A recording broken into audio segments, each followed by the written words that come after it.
So we're going to do chapter 19 today. We're going to get as far as we can. We may not finish it, but chapter 20 is on phylogeny, and it's fairly short. So I think it'll be good to go to be able to finish both of these chapters by the end of class next Monday. But again, we'll just sort of keep taking the pulse as we get there with where we are and what will be on your exam. So we're picking up with population genetics, which I sort of teased a little bit on Monday, what we're going to talk about. So we're staying on the topic of evolution, but we're getting a little bit more specific as far as mechanisms of evolution. So I told you we would define those in this chapter, and also look at some ways to calculate changes in allele frequencies in populations. So instead of just giving you sort of a generic definition with examples, now we're going to actually do some sort of calculating of our own. Okay, so we're going to get to that pretty quickly today and do a little bit of math. I know you guys love math. That's why you're in biology, right? Great. Okay. So the first thing to sort of talk about is the modern synthesis. Has anybody ever heard this terminology before? Modern synthesis? What does that mean? Basically, the idea is that modern population genetics is the sort of melding or combination of Mendelian genetics and Darwinian natural selection. Okay, so the two areas of biology that are both sort of underpinnings of everything we know about how life works started out very separate from one another. So remember that Darwin and Wallace were working in the 1800s, mid 1800s. Mendel, you guys remember Mendel? Who's Gregor Mendel? Anybody know? Yeah. The guy that crossbred the pea plants. The pea plant guy, exactly. So the father of modern genetics, we called him at times. He worked with the pea plants, he did all the crosses, he gave us dominant and recessive. Right, the laws of inheritance that we use when we talk about Mendelian genetics. So that's his contribution. He was also working in the mid 1800s. Communication among scientists and among people wasn't what it is today back in the 1800s. So Darwin and Wallace, while they were sort of contemporary and working together, at least when they started presenting their findings, they were relatively unaware of what Mendel was doing. So Mendel was publishing all of his results on these thousands of pea plant crosses that he had done over the years, and kind of getting ignored. So it wasn't until the turn of the century, early 1900s, when a lot of groups of scientists were working on mitosis and meiosis specifically. So looking at how, what are the cells involved in inheritance and what are genes and how does inheritance work at the cellular level? Sort of rediscovered Mendel's publications and were like, hey, this guy was onto something, and sort of built from there. So he experienced a rather significant boost to his popularity after he was already dead. So Darwin and Wallace were unaware of Mendel, and Mendel was unaware of what Darwin and Wallace were doing. So Darwin and Wallace, remember, natural selection, one of their tenets, one of their three tenets is inheritance, right? The traits are inherited, that young resemble their parents. Right, that you get that those are passed down, but they didn't know how. They didn't know yet what genes were, and they certainly didn't know what DNA was, right, in the 1800s. And Mendel was talking about genes, although he didn't know what they were. He was calling them factors, like the inheritance factors. And he was relatively unaware of what natural selection science was sort of being published. So they're sort of working independently. The modern synthesis refers to the way we now understand how those two fields work together, right? So now we can define evolution. Part of the definition is natural selection and mechanisms, other mechanisms, which is what Darwin and Wallace were working on. But the other part of it is the changes in allele frequencies. So it's that marriage between genetics and evolution, okay? So they support one another. So in other words, as it says up here, evolutionary pressures affect the genetic makeup of a population, right? And how changes in the genetic makeup lead to phenotypic changes in the population, which is microevolution, gradual changes in a population, and eventually lead to speciation.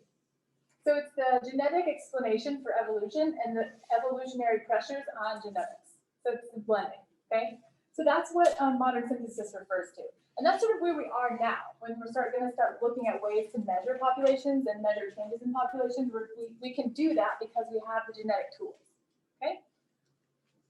So let's define microevolution versus macroevolution. This is pretty straightforward stuff, but I will ask you guys to give me or pick out an example, Okay, so the question might be, which of these is macroevolution or which of these is microevolution? You'll have to choose. So microevolution, very simply, just refers to changes within species. So gradual, small adjustments in phenotypes and populations. So if you see from one generation to the next generation to the next, a little bit of trending towards a smaller beak, right? Or darkened fur, or something like that. Those sort of gradual, small population level changes within species, that's microevolution. All those changes, though, can add up to big changes over the long term. And those changes that give rise to actual speciation events, so those splitting into two different species, and even larger taxonomic group splits, like genus or family, even phylum, right? Those are macroevolutionary changes. Make sense, the difference? It's pretty straightforward. So micro is just at species or below, within populations, and then they add up to macroevolutionary changes. Okay, so just be able to pick out the difference between the two. That's not too complicated. All right, now let's get into the stuff that's going to take a little bit more time. We're going to start talking about Hardy-Weinberg equilibrium, which we mentioned just a little bit last time. But first, let's make sure we're all on the same page with definitions and terminology. This is stuff we've been talking about since day 2, at least, of class. So we're just going to run through it really quickly. So population genetics, what do we do in PopGen? We go studying how selective forces can lead to changes in allele frequencies in the gene pool. So it's just studying evolution at the population level, okay? Recall, an allele is a variant of a gene, right? We know that, we've been talking about that. Blue-eyed versus brown-eyed, tall versus short, whatever, right? Some variation of a gene that you inherit that codes for your phenotype, right? It's where you see the genetic variation at the sort of allele level, right? So we are comfortable with the word allele, yes? We've been tossing it around, yeah? Okay. What about locus? Do you guys remember the term locus? If I say an allele is a variant of a gene that is found at a particular locus on a chromosome, what does that mean? Okay, it just means a place, a location. So a locus is just where on a chromosome you find a particular gene. So let's say, for example, we are talking about the gene that codes for insulin production. Okay, I don't know where that is in the human genome off the top of my head. I'm just going to make something up as an example. You could say that it's on chromosome number 13, and it starts at nucleotide number 1783. And the code for that stretches to nucleotide number 5420. It's a place. It's a sequence on a gene, on a chromosome in your genome. Does that make sense? Have you guys heard that term before? Did you just forget what it means, or have you never heard that term before? Locus. Is it new? Yeah. Okay. Fair enough. All right, so the locus is just where it is. So if you go looking for a particular gene, you know where to find it because we've mapped the human genome, right? Now, if you're working with an organism that doesn't have its genome mapped, you may be looking for the locus. Just since it's a new term for you guys, let's throw out the plural is loci, L-O-C-I. So if you hear me say loci, I'm talking about multiple locuses, okay? So loci is the plural. So an allele is just a variant of a gene found at a particular locus or location on a chromosome. And different alleles can produce different phenotypes. So we're comfortable with that, I think. And gene pool, we've been talking about that. What's the gene pool? All the alleles, all the genes in the population. So if we were to take the room and say there's probably, I don't know, 30 people in here maybe, give or take, and we're all diploid. So the gene pool would be 2 copies of every one of your genes. Right? So it's not at the individual anymore, it's like at the gene level. So you're just taking all of your genes and putting them in a bucket and sort of mixing it up. That's the gene pool, okay? So we're pulling, when we start doing probability, looking at Hardy-Weinberg and doing a little bit of math, we're going to talk probabilities. Basically the chance of drawing a particular allele out of the bucket, out of the gene pool, okay? So think in terms of that, as far as gene pool, think of it as a bucket full of alleles, okay? Allele frequency, we talked about. How often do you find a particular allele in the gene pool? How many are in there, right? Straightforward as that. So defining it as the rate at which a specific allele appears within a population. Because we're talking about rates, we're going to talk about frequency or percent. Okay, so we're going to use decimals, we're going to use percentages. Okay, you guys comfortable with that? Cool, moving forward. So in other words, how often an allele of a gene appears relative to the total number of all alleles for that gene. So that's going to mean maybe fractions, but that's okay, right? That's decimals or percentages or maybe fractions. Okay, when we start talking about frequency, fraction or percent. So what you're doing is basically saying if your gene pool has 100 alleles in it, how many of those are a particular version? Right? How many of those, if you have a gene pool, you got 100 genes in it, how many alleles out of those 100 alleles are for blue eyes? And you say 30. Then you have 30 out of 100. Just a fraction of the total. Does that make sense? Just a frequency. How many are there out of the total number there? All right. When we do some examples, I think it'll start to make a little bit better sense. Because it's a fraction of a whole, allele frequencies always add up to 100%. Okay, so that's going to be important too. 100% or 1.0, the whole. Okay. So this is also important and helpful for doing these types of calculations that we're about to embark on. An increase in one allele must mean a decrease in the other one. Why? The total has to equal 100%, right? Does that make sense? If you have parts of a whole and one part gets bigger, the other part gets smaller, like a pizza, right? If we buy a pizza and I eat half of it, you get half. But if I eat 3/4 of it, you only get a quarter, right? So that's what we're talking about. So allele frequencies add up to 100. We're going to work with the math that we do. I'm going to basically scratch the surface of doing Hardy-Weinberg calculations. If you go on to study biology further and you go into something like taking a molecular evolution class or an ecology class, you may do Hardy-Weinberg again. So I'm going to get you ready for that, but I'm not going to take it to the extreme. Okay, so we're going to work with cases that have 2 alleles. So you always know 1 minus the other equals 1, or 1 plus the other equals 1, or 1 minus 1 equals the other. Does that make sense? Hopefully. So we're going to do it pretty simply, but keep in mind that sometimes there are multiple alleles, more than 2, for a trait. Let's just use eye color as a wild example again. Blue, brown, green. It's actually like 14 different eye colors, right? If you count amber and hazel and all the other things, but you get my drift, right? All right, so we can take this idea that allele frequencies add up to 100, one increases, the other decreases, and population geneticists use that to study changes in populations. They're just looking at it, changes in allele frequencies over time, right? Because they're looking at evolution of populations. Here they're getting the connections, right? So before we do calculations, let me tell you a brief story. This is sort of the quintessential example of population genetics in action. This is the story of the peppered moth. You guys ever heard of these guys before? Some nods. This is Biston ventrilaria. That's the scientific name. This variety here, the typical variety or variety typica, is the sort of majority of the population of these moths. But there's a dark morph or a dark phenotype called the carbonaria variety. Carbon's black, right? So it's called carbonaria. It's just a gene that makes all of their wings melanistic or full of melanin, right? The darker coloration, solid black instead of peppered like this.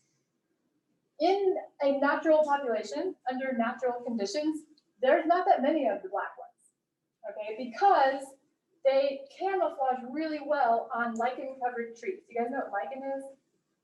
Like the crusty stuff that you see on logs or rocks. Yeah, it kind of looks like maybe mold. Sometimes people think it's a plant. It's like that crusty stuff. That's lichen. Okay, we'll talk more about that later. This is unfortunately a black and white picture, so you can't really see it all that well. But this white stuff here, that's lichen. You guys know what I'm talking about, right? You've seen this in your life? Yes. Okay. All right. Cool. So when you look at this picture, let me turn the light off here so you can see it a little bit better. Both frames here have both morphs on a tree, okay? You guys see the black one pretty easily on this lichen-covered tree. It sticks out, yes? Can you see the peppered morph? Anybody see it? You see it? Where is it? To the bottom right of the black one, Bottom right of the black one, so down a little further more to the right. That, I believe that's it. right here. Around that area. Yep, you guys see it? That's pretty good. That's like a magic eye photo or something, right? Looking for where's Waldo. How'd you pick it out? Seen the photo. Oh, okay. That's fair. Thank you for telling me. That's fair. I appreciate your honesty. You could have been like, I'm really good at stuff like this, right?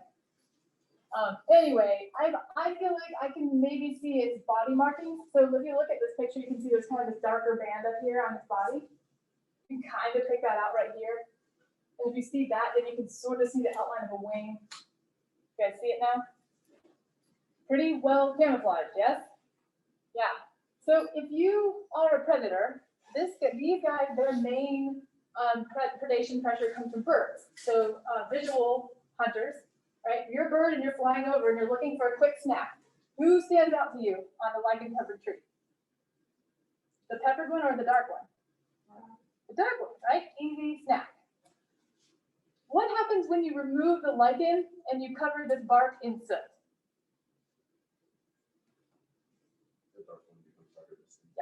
The dark one now has the advantage, right? See, he's easier to see than the peppered one here, but he's definitely hidden better. And old peppered morph stands out like a sore thumb.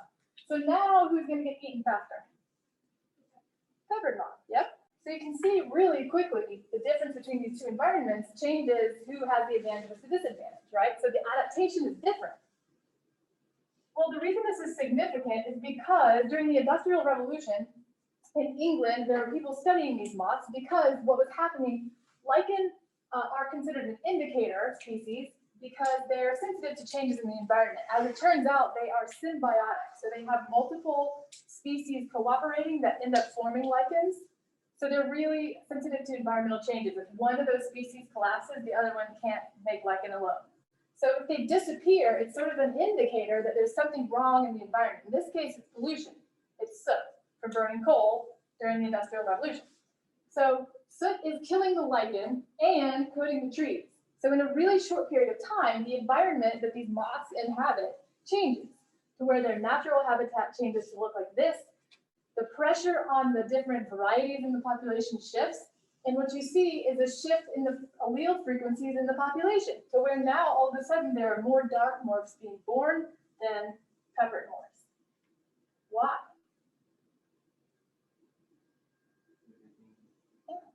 The peppered ones are getting eaten faster, so they are living shorter lifespans, which means they're less likely to reproduce, right? So the ones that are living to reproduction are the dark ones. And what are they doing? When they reproduce, they're passing on what? What about their gene for dark coloration? So another interesting part of the story, it's actually a pretty interesting story. If you ever have time, maybe Google it. But when they started realizing that pollution was a problem, so first of all, nobody cared about the moths. So it wasn't that was the issue. It was other things like water quality and things that made them say, okay, maybe we should rein in our practices here a little bit and sort of clean things up. And so they did. And when things started to go back to normal and pollution decreased a little bit because of regulations, and the lichens returned, the population shifted again, back to its original balance, okay? So it happened really quickly in both directions. And there was a scientist who was watching it all happen. So he's recording it. And the other interesting part of the story is that people have challenged his science multiple times over the years and said, we don't know if we like your methods, going back and looking at his work. And throughout the years, over scrutiny, it still holds up. So the sort of takeaway message is that this was actually good science, even though it's been challenged multiple times. Why it's kind of the typical story that we tell in population genetics. But you can see why, right? It's a really clear-cut example. And because it happened quickly, and it was documented, you can see it.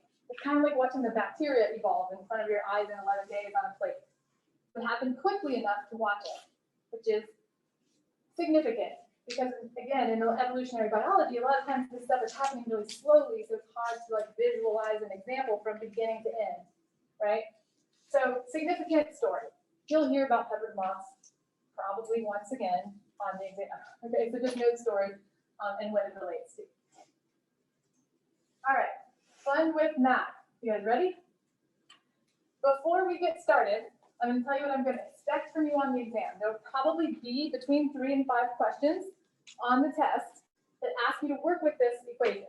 Okay, so I want you guys to know, and we're going to go over this now, what these variables in this equation mean. Now, I told you Monday I was going to post some videos, and I did. So there are 4 videos in a folder in the Chapter 19 module on D2L that have, one is Crash Course, which I really like. 2 of them are me, so take that for what you will. They're a little longer. One of them is on the derivation of the equation, so like where did it come from? You don't really have to know that, but it might help you understand it. And the other one does some examples, so there's help there. Then the 4th one is one I just found, and it is Amoeba Sisters. Anybody ever watched the Amoeba Sisters on YouTube? It's like a cartoon biology review page, and they're usually pretty simple explanations of complicated biological topics. Usually too simple for what I would consider for majors. But in this case, they do a really good job of doing Hardy-Weinberg equilibrium. And because this could be complicated, it's helpful because it is pretty simplistic. So those are good videos. If you need help with it, take a look at those. We're also this semester offering SI sessions, supplemental instruction sessions for multiple classes in STEM. For this class, I'm running the sessions because I'm the only person teaching any sections in this class this semester. And the first one's going to be Tuesday, next Tuesday at 5 in the evening. So if you can attend, I'm going to post stuff about it next week. They're going to start advertising, but that's the day before your test, so the timing is good. So if you need more help with Hardy-Weinberg, we'll do that then too. So there's time. So we're going to run through some examples today, but we're going to do it kind of quickly in the interest of finishing the chapter. But there's plenty of supplemental stuff if you guys need help with this, okay? All right. So what is Hardy-Weinberg equilibrium? In the early 20th century, lots of stuff was going on then, right, you guys? These 2 guys, Hardy and Weinberg, one is a physician, one is a mathematician, independently come up with the same idea, kind of like Darwin and Wallace, to describe the genetic makeup of a population mathematically. And basically they said, they both came to the conclusion that a population's allele frequencies, how often you see these variations of genes, and therefore their genotype frequencies, are inherently stable, meaning they'll be the same from generation to generation to generation, and you can calculate what you would expect to see in future generations if no changes occur. But that's only going to be true in the absence of evolutionary forces acting on that population. So, no natural selection, no mutation, totally random mating, meaning no sexual selection, large population size, and others, what's the word I'm looking for, conditions or parameters that we'll talk about in the second half of this chapter. So no mechanisms of evolution that work at all in a population. Then you should see stability in allele frequencies. That's equilibrium. That's what you call Hardy-Weinberg equilibrium, no change. How realistic does that sound? Not too realistic. How come? Why does that sound unrealistic? That's totally controlled, right? I don't even know if you could mimic that in a lab if you wanted to. Because evolution is always happening, right? There are always changes in the environment. There are always things that are affecting populations. So it's kind of a weird thing, right? No real population can satisfy these conditions, at least not for any length of time. But the baseline, the equilibrium model, serves as a starting point. So if you look at a population and you do the math on the allele frequencies, you can actually calculate how far from equilibrium that population is. And that gives you an indication of how strong the selective pressures at work on that population are. So it's a model, okay? Gives you a baseline, and then you can go from there and sort of ask questions about what is causing this separation from equilibrium. Or if it's really close to what you would expect to see, you can ask questions like, why isn't this population changing? Why is this population so stable? Makes sense? So it's really just used as a model. Hardy-Weinberg uses allele frequencies as variables, so we're getting to that, in equations that allow scientists to calculate genotype frequencies and phenotype frequencies. before we start, let's make sure we're comfortable with genotype and phenotype. We've done it before, but let's do it again to make sure. What is a phenotype? The physical characteristics, the traits, the behavior, whatever, right, that the genes code for. So the genotype is what? It's the genetic aspect of it. So if you're a diploid organism, how many alleles do you have of each of your genes? Two. So do you guys remember, back from Mendelian genetics, how we write genotypes? There are three possibilities. Homozygous, dominant, homozygous, recessive, and heterozygous. Nailed it. Homozygous dominant, homozygous recessive, and heterozygous. Do those terms ring bells, you guys? Some of you are nodding and some of you are just staring at me. Give me an example. Let's say, let's say flower coloration, okay, is the trait.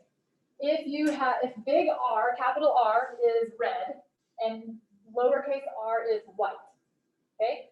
What is the genotype represented in those letters, big or little r, for red flower coloration if that's the dominant? Homozygous dominant. Yeah, and it's, what are the letters? R, big R, right? What if you are white, and that is a recessive trait, so you have to be homozygous recessive to display that trait. Little r. So what's the heterozygous? One of each. Yeah. Okay, cool. So we're all back to the same page on homozygous and heterozygous and dominant and recessive. Perfect. So we can use those to calculate genotype frequencies, phenotype frequencies, and back and forth. If you know only the phenotype, you can back calculate the genotype in some circumstances. So we're going to practice that. Here's the equation. P squared plus 2pq plus q squared equals 1. You guys remember these kind of, what do they call these in algebra? Trinomials or something like that? Remember factoring? Did you guys factor this? How long has it been since you had algebra?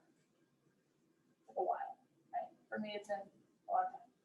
Basically, what you have here is this might come back to you a little bit. I'm actually gonna write on this whiteboard.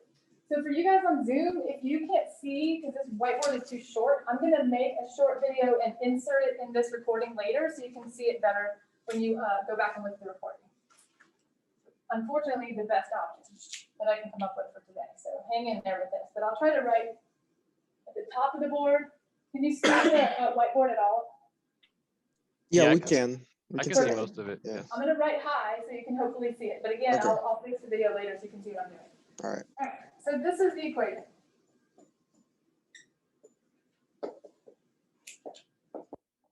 Right? Okay. So if you factor this out, you get this.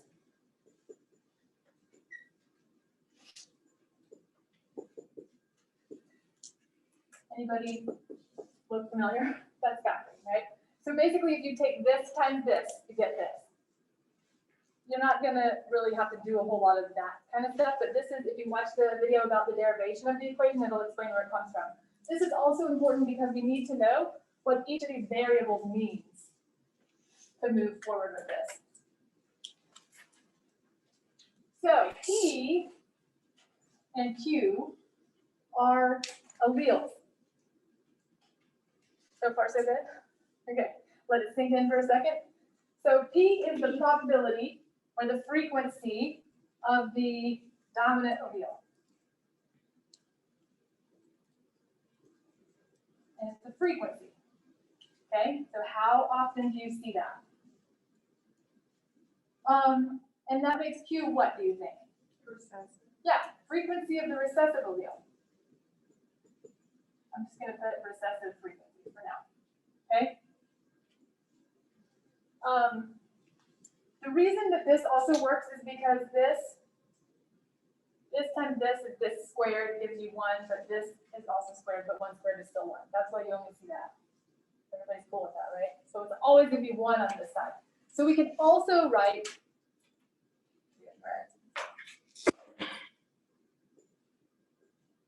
P plus Q equals 1. This one right here is 100% of the gene pool, all right? So the frequency that you see the dominant allele plus the frequency that you see the recessive allele is 100% of the gene pool. You guys with me? Remember when we said if the frequency of one increases, the other must decrease, or vice versa, because they always equal 100%. That's going to be critical to being able to use this at all, to answer any questions going forward, okay? So P is the frequency of the dominant allele, Q is the frequency of the recessive allele. That means these guys are going to be genotype frequencies, your squared variables. Sorry, my handwriting is atrocious. That's these guys. That's an arrow. So P squared, what do you think P squared is? If you take dominant allele and you cross it or multiply it with another dominant allele, what genotype do you think you're getting? Dominant cross dominant. Homozygous dominant. Good. You guys following? Okay.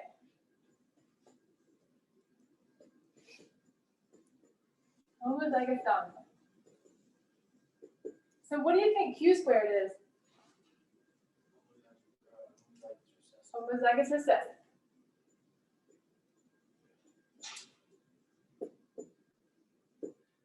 What do you think 2PQ is?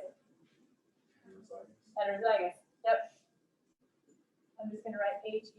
It's getting super messy. Sorry about that. So what you have here are variables that are going to represent these different values. Okay. P is how many of those alleles you have of that dominant allele. Q is how many of the recessive allele. And then the squared or the 2PQ, those are genotype frequencies. So this equation, the P squared plus 2PQ plus Q squared equals 1, frequency of genotypes. Okay, that's on the slide for you. So if you divide it out and you get the P plus the Q in its own little equation, that's allele frequency. That's the first thing to really understand and make sure that you don't get confused about. Because it all sounds fine and good, and then you get a word problem and you're like, and it all goes out the window. Okay, so just get it one step at a time so you're ready to sort of work with it. All right, which is what we're going to do next. You guys ready? All right. The CCR5 delta 32 mutation. Okay? That doesn't matter. That's just information. It's a word problem. You guys remember word problems? My second grader is doing word problems. She's like, nobody likes word problems. I'm like, yeah, no, that's true. Like forever, even in college, everyone's like, word problems. All right. So this mutation has been shown to confer resistance to HIV in people who are homozygous for the mutation. Okay. Individuals who are heterozygous for the mutation do not show the same resistance to HIV infection. In a population where 16% of individuals in the population are resistant to HIV infection, if the gene is in Hardy-Weinberg equilibrium, assuming no change, okay, so we know that much, what is the allele frequency of this mutation in the gene pool of the population? Think about it for 1 second, or 30 seconds, while I erase this. And then we'll work on it. So what I want you to think about is, what do you know? So what are you trying to get to? Allele frequency of the mutation, right? But what do you know? Think about that for 10 seconds.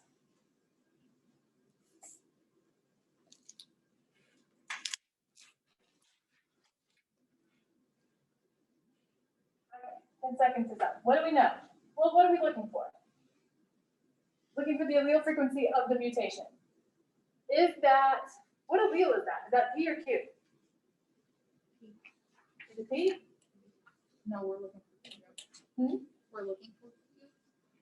You're looking for, yeah, you're looking for the allele frequency of the mutation. So is the mutation dominant or recessive? Yeah, it's recessive, right? I think it says so. Doesn't it? It doesn't.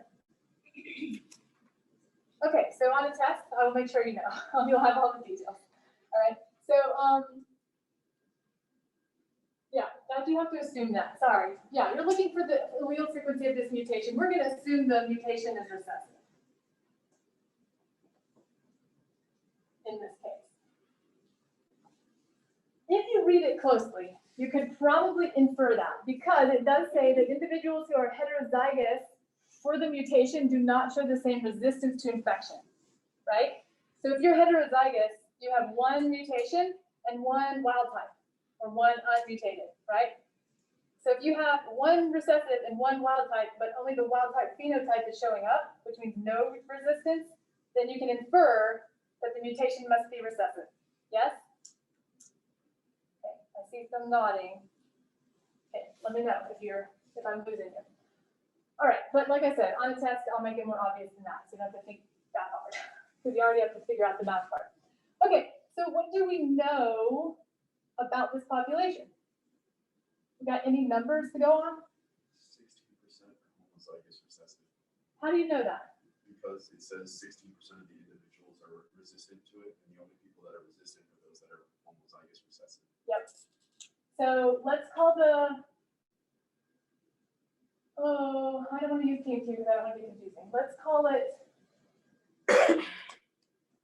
what's a good letter? Let's call it R, since there's an R in the name of the mutation. Big R and little r look different enough. So if you have, in order to show resistance to HIV infection, what must your genotype be? Homozygous recessive. So if we're using R, it's going to look like this. Right? So we know that. What next? This is your genotype frequency. So this is going to be the frequency of Q squared, right? Because if we go back and look at the equation itself, now the board's in the way of you seeing it. I don't think Zoom can see the board either. There we go. Q squared is the frequency of the homozygous recessive genotype, which is what we just figured out. So this is Q squared. So if Q squared equals 0.16, you guys see what I did there, right? Just change that percent to a decimal. How do you get Q? Sorry.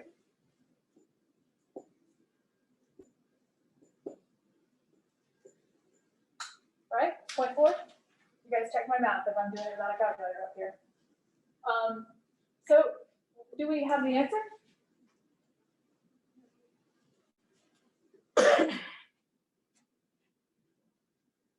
No? What do we need still? Or do we have it? What do you guys think? What are we looking for? Allele frequency. Which of these variables means allele frequency? Remember, these dudes are genotype frequency, the ones that are squared already. So allele frequency is just P and Q, right? And we're looking for the allele frequency of the mutation, which we've established as the recessive allele. So have we got allele frequency of the recessive allele? We got Q, right? That's it. That wasn't that hard, was it? Not too bad. What else can we do?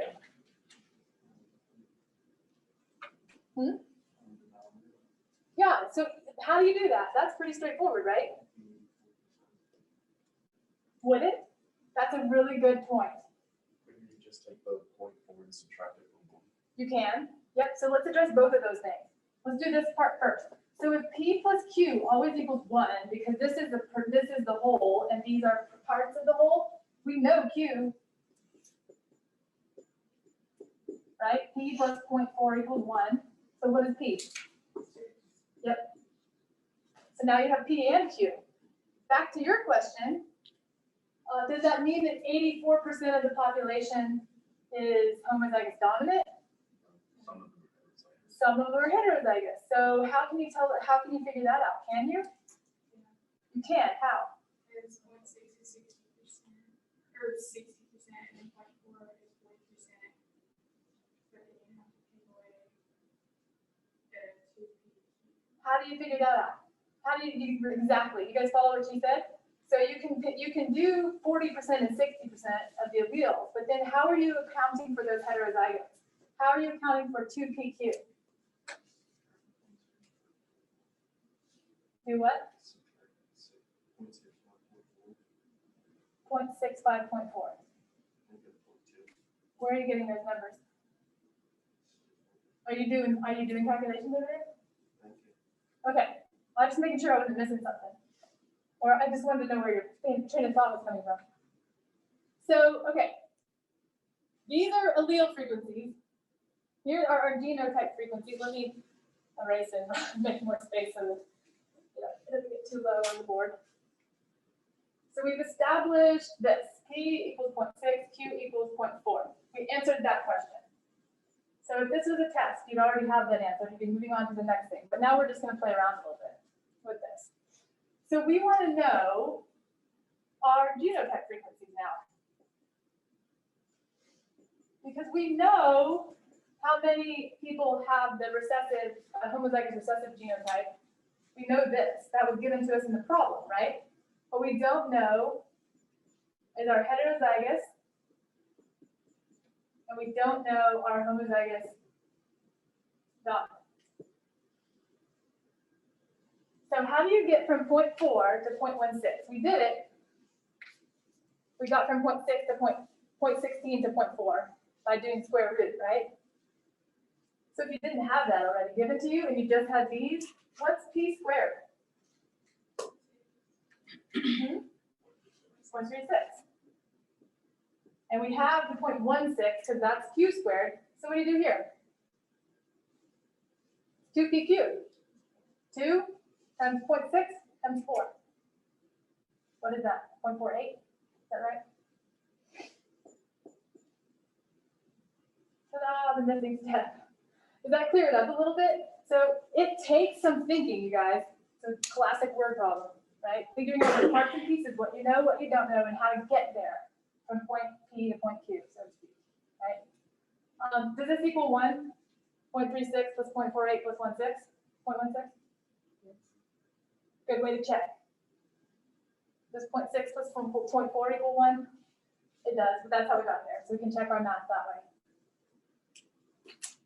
Okay, I realize that this takes a lot of practice to get really good at this, but we're not going to take a lot of class time to do it. Remember, there are videos, and we're going to do this together in the SI session at 5 on Tuesday, if you can make it.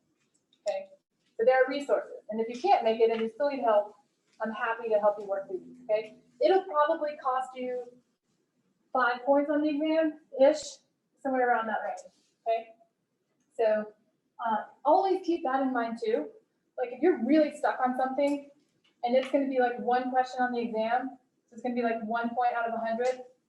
Don't spend like 6 hours killing yourself over it, okay? Ask for help if you can't get it. Sometimes it's better to just like kind of understand it and move on. Does that make sense? So prioritize. Always keep in mind, we're covering a ton of stuff, and everything's going to be asked about a little bit here and there on a 100-question exam, or give or take, maybe 75 to 100 questions. So, you know, I want you to learn everything, but I want you to also prioritize. Okay, does that make sense? All right, cool. Let's do one more. This is a little different. You're growing a steady population of a rose species in the greenhouse. Your population includes 375 individuals with red flowers, 545 with pink flowers, and 80 with white flowers. What is the frequency of the red allele in the population? So first of all, with this one, we're going to have to make an assumption that there's some non-Mendelian genetics going on here, meaning that the heterozygote has its own specific phenotype, right?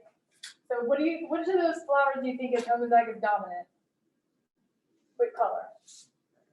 Probably the red one, right? 2 red genes, 2 red alleles. And the white one is probably what? You think it's heterozygous? Sorry, homozygous. Homozygous recessive, right? Because no pigment gene, no red gene at all. So little r, little r. So the pink one, let's assume, must be the heterozygote, right? Because it's sort of an intermediate phenotype. So you got a little bit of non-genetic or non-Mendelian genetic patterns going on there, but we're just going to make that leap. Okay, so red is your homozygous dominant, pink is your heterozygote, and white is your homozygous recessive. Okay? So how do you get to allele frequencies when you have number of individuals? How do you figure out how many color alleles are in this gene pool? We're assuming there are 2 alleles, right? Big R, little r. And we're going to assume that these are diploid organisms because that's what we're doing across the board, so no tricks.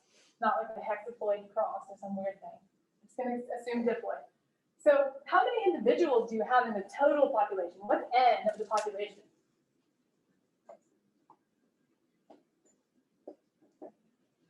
How do you figure that out? them all together? Yeah, just add them all together. What does it come up to? 1,000. Did that on purpose, you guys. Okay. So if you have 1,000 individuals, how many alleles do you have for color in the gene pool of this population? 30,000? 2,000. Yeah. Why 2,000?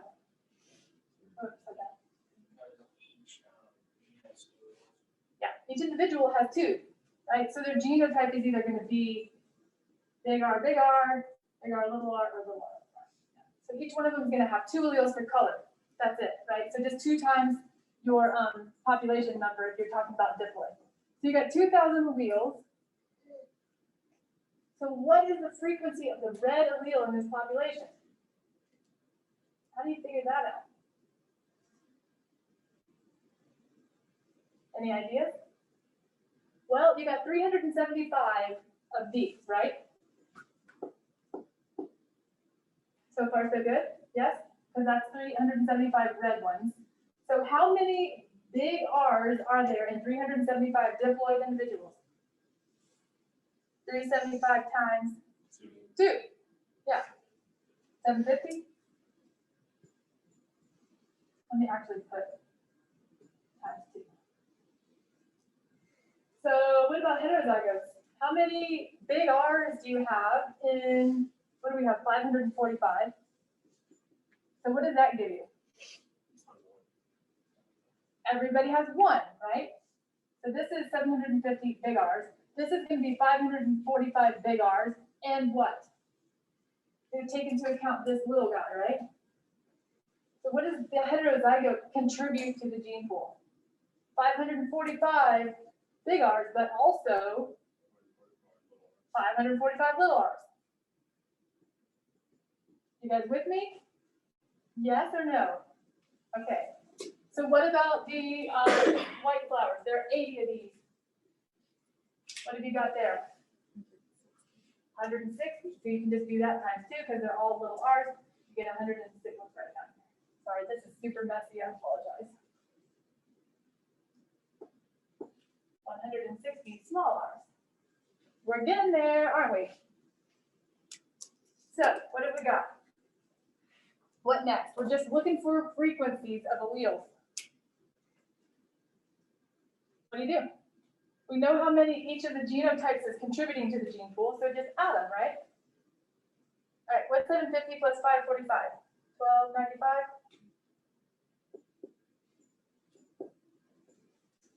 And 545 plus 160?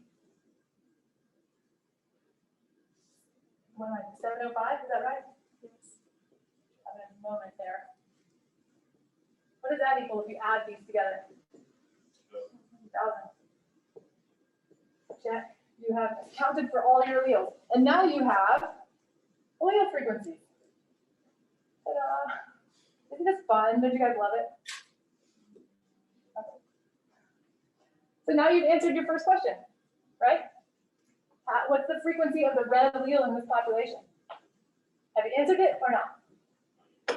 Not yet. What are you going to do? Divided by what?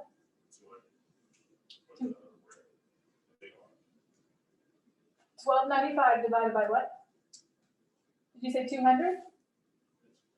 2,000. Right, total population. Because frequency, again, is a fraction, right? Number of a particular allele out of the whole, right?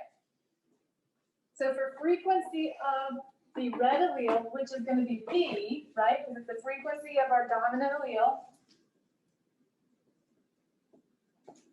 1295 out of 2,000, because remember, it's a part of a whole. Now this, I don't think I can do in my head. Anybody got a calculator handy? I can do it too, I think.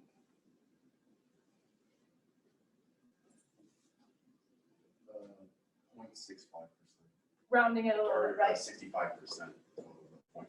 0.65 or 65%. So what's Q? How many white alleles, or how many recessive alleles? Yeah, you can just do P plus Q equals 1, right?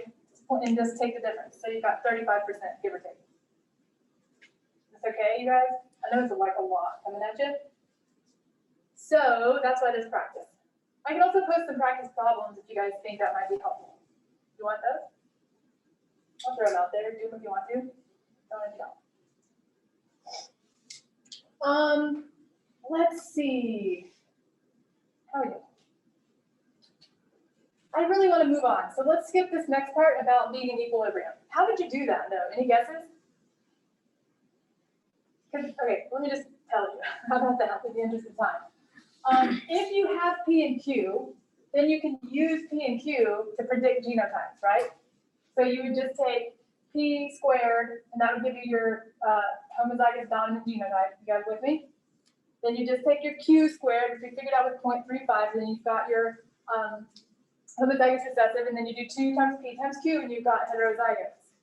And you can use those frequencies to then predict out of 1,000 individuals, how many do those percentages come out to, and then you just compare it. Okay? When you get into like more complicated studies of Hardy-Weinberg equilibrium, you'll start moving into statistical methods to analyze if there's a difference between what you see versus what you expect. And then those differences can tell you how strong selective pressures are on a population. Sounds like a fun career, doesn't it? Who wants to be a population geneticist? Okay. Yeah. All right, moving on. You guys okay? Now you're like, I shouldn't drop this class. Just kidding. It's not that bad. Okay. This stuff should be pretty breezy compared to Hardy-Weinberg. So we saved the easier stuff for the second half of the chapter. Mechanisms of evolution. Some of these we've already talked about. Okay, we've already talked about natural selection and mutation. We'll introduce drift, gene flow, and sexual selection. Right? That's pretty much the rest of this chapter, give or take. So remember, in the absence of any of these happening, allele frequencies would remain stable and unchanging from one generation to the next. That's Hardy-Weinberg equilibrium. A population that is not experiencing any of these would be in Hardy-Weinberg equilibrium, but remember, in reality, that's not likely to happen. Okay? Generally speaking, something on this list is happening, okay, to any population at any given time. Really quickly, because we've done both of these already, just to review. How does this image represent natural selection? Anybody want to take a stab at it? What's the predation pressure? Who's the predator? The bird. What's he doing? Eating the green ones. Making a leap here, right? Making some inferences. Who has the advantage here? Probably the orange ones, right? If the bird, for whatever reason, appears to be eating the green, maybe you can see the green one better, maybe it tastes better, who knows? Maybe the orange ones are disgusting, or maybe they're toxic, I don't know. Again, we don't have any information, we just have an image. So that's natural selection. First, you have a mixture, then the bird eats the ones that can see well, and then in the future generations, you have a shift in allele frequencies. Natural selection, okay? Mutation is what? Change in the DNA sequence, right? Change in the genes can be bad, deleterious, can be good, advantageous, can be neutral, meaning doesn't affect phenotype at all. And remember, ding, ding, ding, this is always important. Mutation is the ultimate source of genetic variation. It's the ultimate source of new alleles. Okay? You guys are good with that, right? All right, so that's 1 and 2. Number 3, genetic drift. Okay, so drift is random effects. Random things that happen. It has nothing to do with selection. It has nothing to do with your adaptation to your environment. It's just chance. Drift occurs due to random events that take place that affect the allele frequency in a population. So now our picture is a little different, right? So instead of a bird picking out the green beetles because it likes those better, what's happening? Somebody's just stepping on this population of beetles, right? And it just is a matter of where you are standing that changes who makes it through, right? So it's not because this guy hates green beetles, we can assume, right? And likes orange ones, but that it's just a random event. But because you have a small group, a small population of beetles, when this happens, he's taking out a significant portion of those alleles in the green beetles because there weren't that many to start with. Now the genetic structure or the gene pool of this population has been altered to favor the orange orange beetle, there's way more, the frequency of the orange allele has now increased, because remember, it's a fraction of the whole. So the population has shrunk, so the denominator has changed, but the numerator has changed as well. Does that make sense? Okay, so drift is a way bigger deal in a small population. If you have a population of beetles that's 1 million strong, and this dude steps on 2 green ones, does that have a big effect on the allele frequency of the gene pool of the population of beetles? Not negligible, right? But if your whole population is this, like 9 or 10 beetles, and 2 of them die and they're both green, that changes the math much more drastically in that small population than it would in a large population. Okay, so drift is a bigger deal in a small population. That's what we were just talking about here, this little bullet point. That's also why Hardy-Weinberg said for their equilibrium principle to work, you need a large population size to assume that, okay? And then bottlenecking refers to when this happens, okay? Basically, the bottleneck is only the few that squeak through the sort of the narrow selective window of this genetic drift survive to contribute alleles in the future. Does that make sense? You guys know what a bottleneck is. Like you're trying to get downtown and there's 8 lanes of traffic and then narrow to 2. And everyone's trying to squeeze through. So it's only those cars that make it through at the beginning that are going to contribute to the, get to the parade game, whatever, contribute to the alleles in the population. So that's bottleneck. So that goes along with genetic drift. Just the changing in the structure of a small population due to random events. Make sense? Okay. This stuff's easier than the math, right? Than the equation. All right, gene flow is also pretty easy. The main thing that I see students do is get gene flow and genetic drift confused, okay, because they both say gene in the beginning. Gene flow can also be referred to as migration. That might make it easier. Or just think about flowing genes in between one population and another population. When individuals leave a population and join another one, they are taking their alleles with them, right? So if you have these 2 different populations of birds, same species, okay, so population just means a group of the same species. So these are hypothetically the same kind of bird, just that this population only has the allele for having a rosy breast feather coloration, okay? These pictures are funny because they don't give you any information, they just give you pictures, you gotta make stuff up. These guys are only blue, but if you look at their genotypes, that explains the phenotype that you see, right? So what happens if this guy decides, I'm done with you, other blue fools, I'm going over here, and he joins this population? What just happened to this gene pool of these pink birds? New alleles, right? They weren't there before. The whole population was just this big egg, which makes you pink. Now this guy's joining. That's gene flow.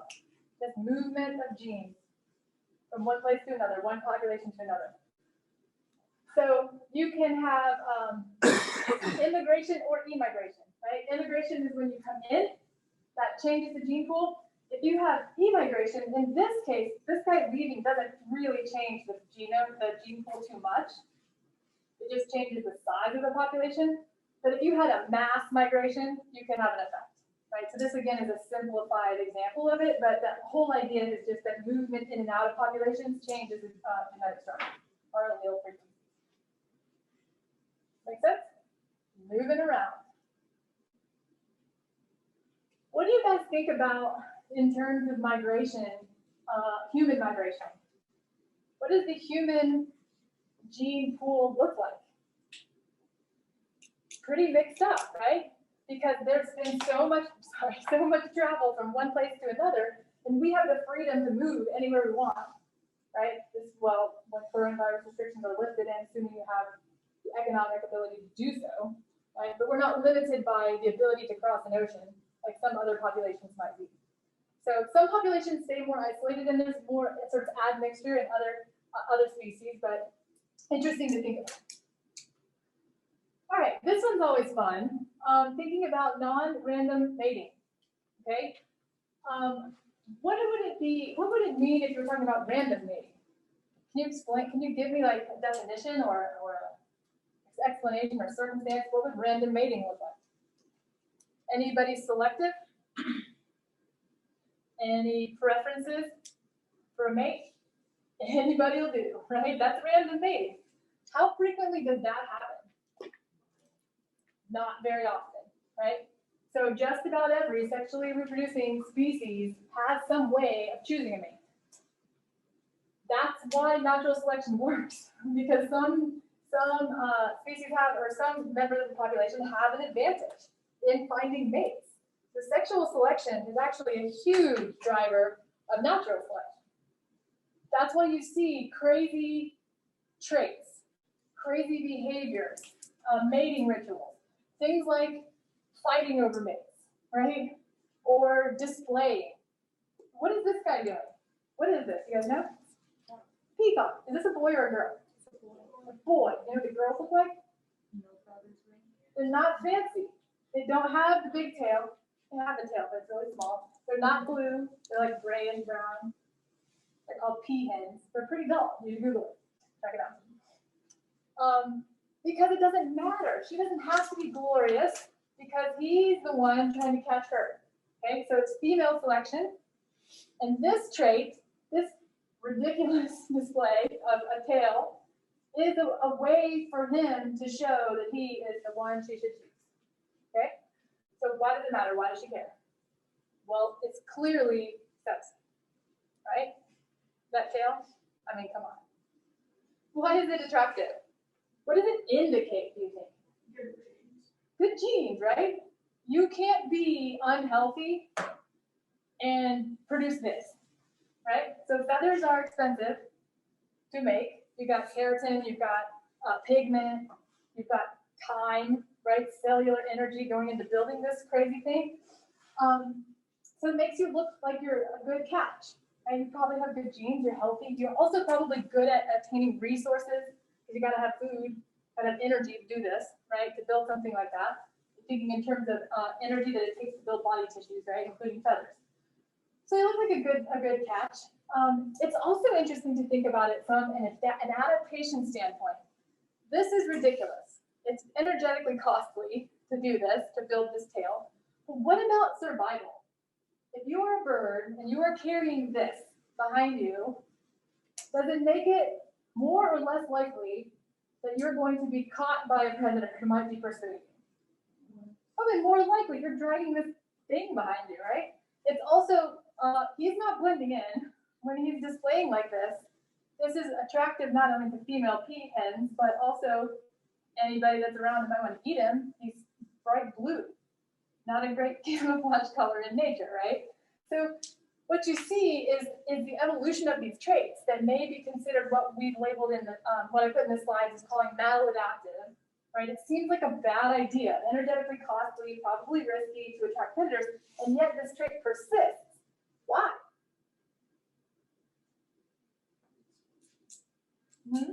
Mate selection. It works. The peahens love it. This has been selected for, right? So the more you can do this, the more likely you are to attract a mate, the more likely you are to pass on your genes to be able to do this, right? Make sense? So that's sexual selection.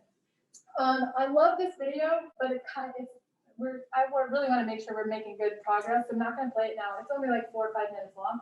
So take a look at it. It's actually pretty entertaining. Bowerbirds are an interesting group that do some pretty weird stuff as far as attracting mates. So watch that in your spare time, and you'll see a bonus question about it. It's pretty fun. Well, let's see, where are we? I've reconsidered. Let's watch it together. It's worth it. Some of them do. This one does something similar. Hold on, you can't see that yet. Some of them do some crazy dances. Some of them build some really huge bowers, these sort of stick-like structures that you'll see a small one in this video. They're really interesting birds of paradise.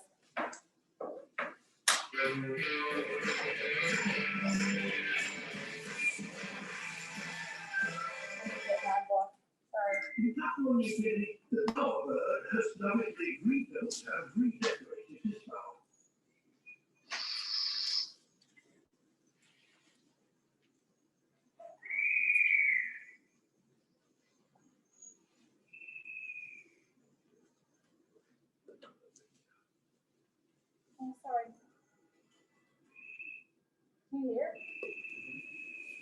This time, it's a female.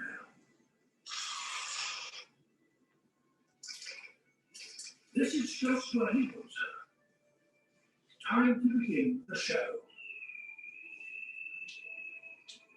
First, he expands his pupils alternately.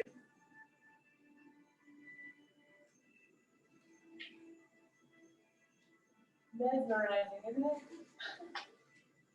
She's like, It's wow, an oddly mesmerizing do that some more.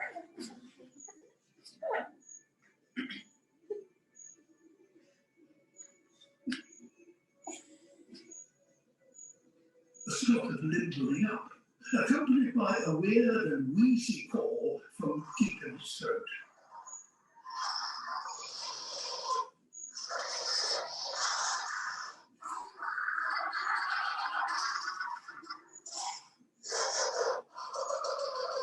Now it's time for his grand performance.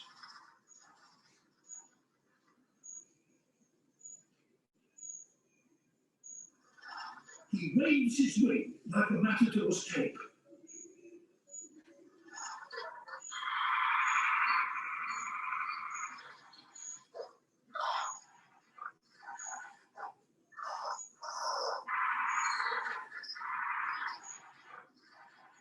She appears to be transfixed.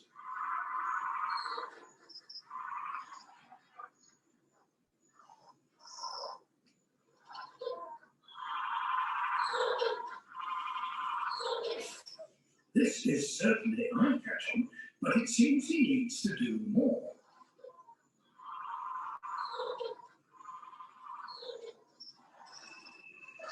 Generously, she drops him a hint.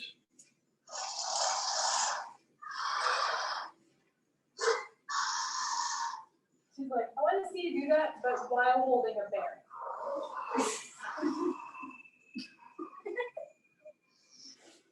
It's the bird equivalent of a bouquet of flowers.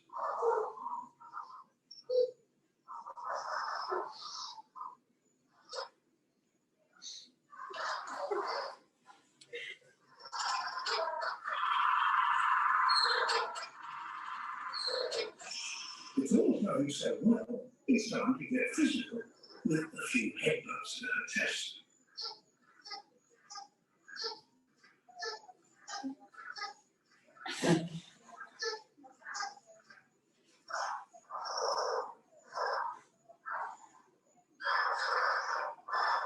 One final flourish to cap weeks of effort. But something's wrong. His rival is back, and at the worst possible moment, what should he do?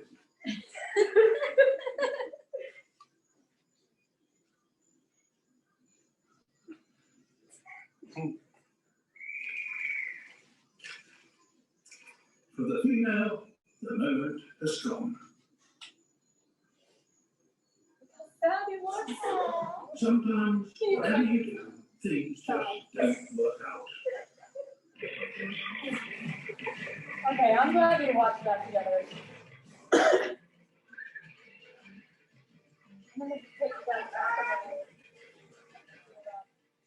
This is my favorite part, one of my favorite parts, is when you see that, like, when they zoom out and you can tell that this is happening in the forest, or really like the forest around it, and it stands out, you can see just one little weird bird doing this weird thing in front of that bower that he built for like weeks.